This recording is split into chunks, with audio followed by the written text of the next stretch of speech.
Hey YouTube, so in today's episode I'm going to show you how to replace your broken, defected tie rod end. This is called the outer tie rod end. This is called the inner tie rod end. So when you go buy this stuff, make sure you mention to them you are looking for the outer tie rod end. So what it is here, I've already pre-loosened this.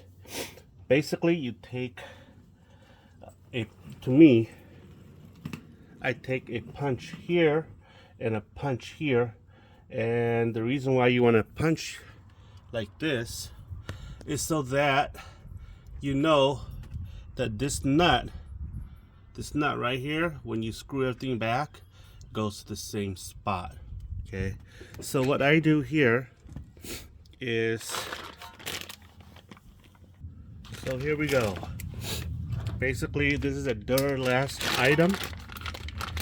What you want to do is make sure that it is the same design and same length, which it is.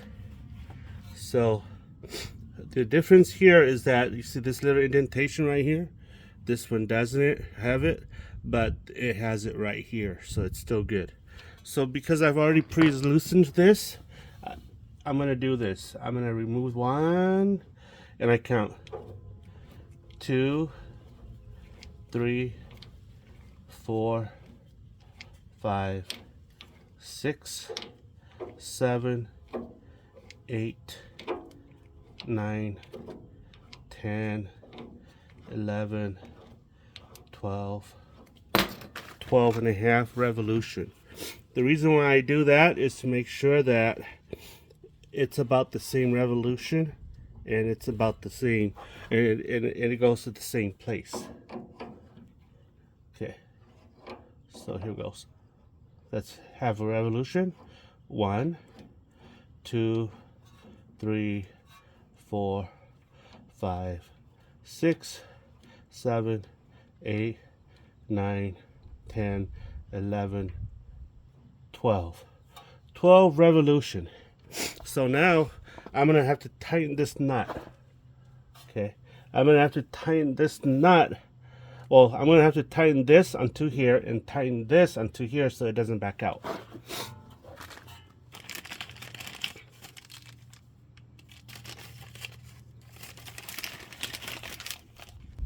So here I'm gonna tighten this.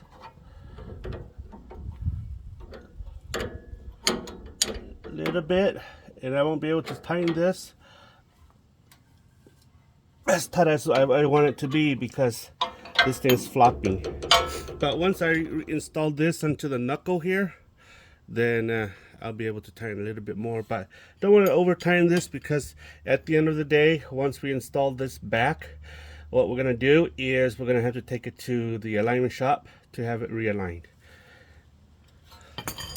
Let's go to the other side. And that's it. That's how you change out your tie rod end.